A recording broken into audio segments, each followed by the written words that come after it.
북한의 비핵화를 두고 한반도 주변의 움직임도 빨라지고 있습니다. 네, 오늘은 중국 왕이 외교부장이 김정은 위원장을 만났는데요. 친절한 뉴스를 맡고 있는 김학재 기자와 북미 정상회담 전망 등에 대해서 자세한 이야기 나눠보겠습니다.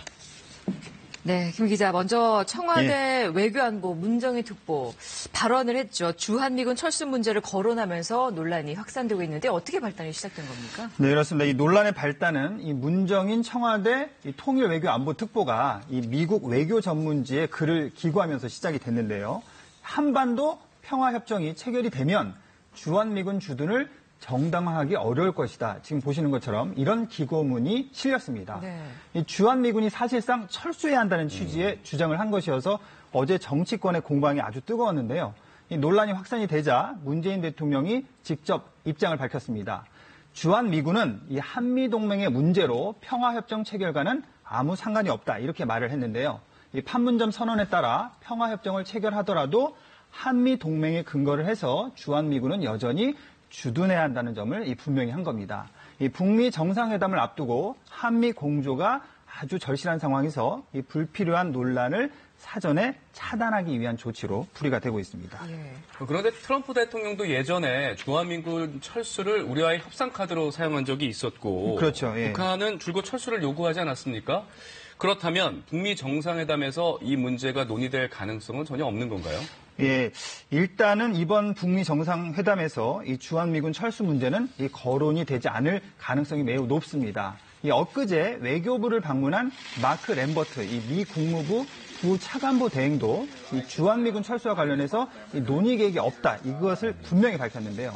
이 북한도 역시 남북 관계가 진전이 되더라도 이 미국과 중국 두 나라의 패권이 부딪히는 이 동북아시아에서 주한미군의 필요성을 인정을 하고 있습니다. 이 주한미군이 철수를 할 경우에 이 중국의 부상을 우려한 일본의 재무장화를 촉발시킬 수도 있고요. 이것은 이 동북아 질서 유지를 위협할 수도 있습니다. 예. 따라서 평화협정 체결 이후에도 주한미군의 역할은 재조정될 수는 있겠지만 이 철수는 사실상 불가능한 것으로 전망이 되고 있습니다. 예, 주한미군 철수 문제가 이제 평화협정 체결과 연결이 돼서 계속 이제 얘기가 나오고 있는데 그렇다면 우리 정부는 어떤 단계를 거쳐서 평화협정 체결을 하겠다는 건지 궁금한데요. 예, 쉽게 설명을 드리면요. 지금 한반도는 전쟁을 잠깐 멈춘 상태, 이른바 정전협정을 맺은 상태이지 않습니까? 그러니까 먼저 올해에는 전쟁을 끝내자 이런 의미로 종전을 선언하고요. 네. 그 다음에 정전협정을 평화협정으로 전환을 하자는 게 우리 정부의 계획입니다.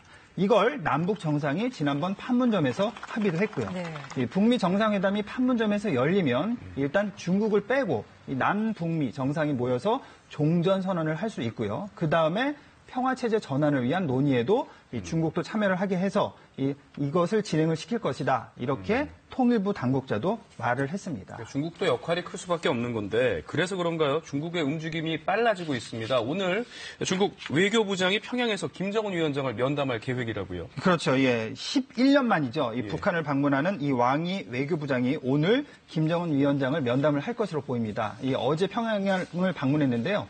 중국이 참여하는 사자회담과 시진핑 주석의 방북을 조율을 할 것으로 예상이 되고 있습니다. 어제는 왕이 외교부장과 리용호 북한 외무상이 만나서 대화를 나눴습니다. 왕이 부장은 중국은 한반도 비핵화 목표를 전적으로 지지를 하며 한반도 문제 해결에 적극적으로 나설 것이다 이렇게 말을 했고요. 이에 대해서 리용호 북한 외무상은 북한은 한반도 비핵화와 평화체제 구축의 문제에 있어서 중국과 긴밀하게 소통을 하고 대화를 강화할 것이다 이렇게 말을 한 것으로 전해지고 있습니다. 사실 남북 정상회담 닷새 만에 북중 외교장관 회담이 열린 것 자체가 중국의 조바심을 보여주는 게 아니냐 이런 분석도 있습니다.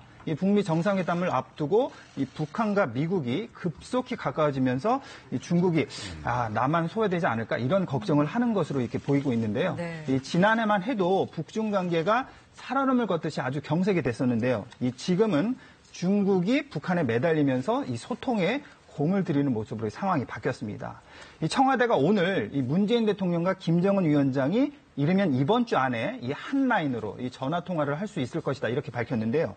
왕이 외교부 장관 면담 결과를 포함해서 북미 정상회담에 대해서도 의견을 나눌 것으로 보입니다. 네, 김학재 기자 잘 들었습니다. 고맙습니다.